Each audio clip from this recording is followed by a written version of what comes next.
भजन भले थोड़ा बने, भले ज्यादा बने, पर कम से कम हम आप कभी इस पथ का त्याग न करें, इस पथ पर पड़े रहें।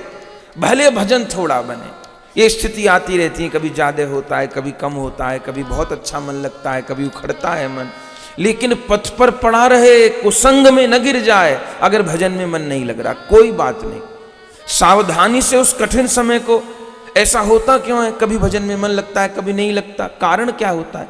देखिए, हमारे भीतर सात्विक, राजसिक, तामसिक तीनों भाव रहते हैं, और ये अपने अपने समय पर आते रहते हैं, जब तक मल का चित्त का शोधन नहीं हुआ।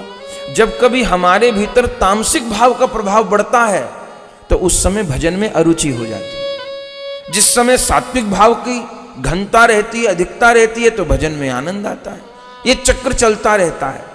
लेकिन एक दिन भजन करते करते करते करते ऐसी स्थिति आ जाती है कि जीव तीनों गुणों से मुक्त हो जाता है, सात्विक, राजसिक, तामसिक तीनों गुणों से मुक्त हो जाता है, और भगवत प्रेम में उसके मन प्राण विभोर हो जाते हैं। पर उस स्थिति को प्राप्त करने के लिए साधक को एक मेहनत करनी होती है, एक यात्रा करनी होती है। नाम के भीतर चित्त का अभिनिवेश हो, उसके लिए पहले विषय से अभिनिवेश दूर हो। स्थिरता, ये अहिल्या जी का गुण है बहुत बड़ा, स्थिरता। वो स्थिर रहीं, उस मार्ग पे पड़ी रहीं, पश्चाताप करती रहीं, सब दुखों को सहन करती रहीं, नाम पुकारती रहीं। ओहो, आज साधना पूरी हुई। अर्थ क्या हुआ? जीवन में पाप नहीं बनना चाहिए, पर फिर भी जीवन में पाप बन जाए।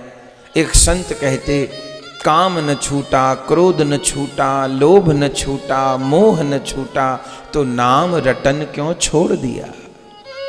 काम तो नहीं छूट रहा, क्रोध तो नहीं छूट रहा, लोभ तो नहीं छूट रहा, तो भजन क्यों छोड़ दिया?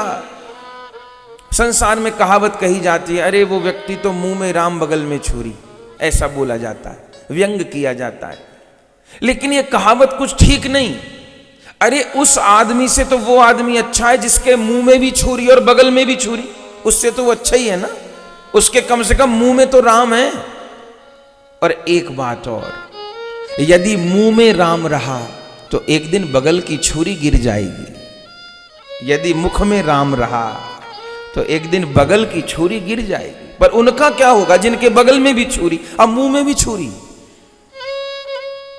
अहिल्या की यही साधना हमारे आपके काम की बात है, इसलिए इस बिंदु पे रुके हुए हैं। हम साधकों के काम की बात है। स्थिरता का त्याग नहीं करें, जीवन में पश्चाताप बने, अपने पूर्वकृत कर्म की, अपने अपराधों की प्रतिदिन प्रभु से क्षमा मांगे, प्रतिदिन क्षमा मांगे। ये न सोचे मैंने क्या किया है क्या नहीं किया, क्षमा प्रतिदिन मांगे, और नाम भगवान का आश्रय लेके रहे।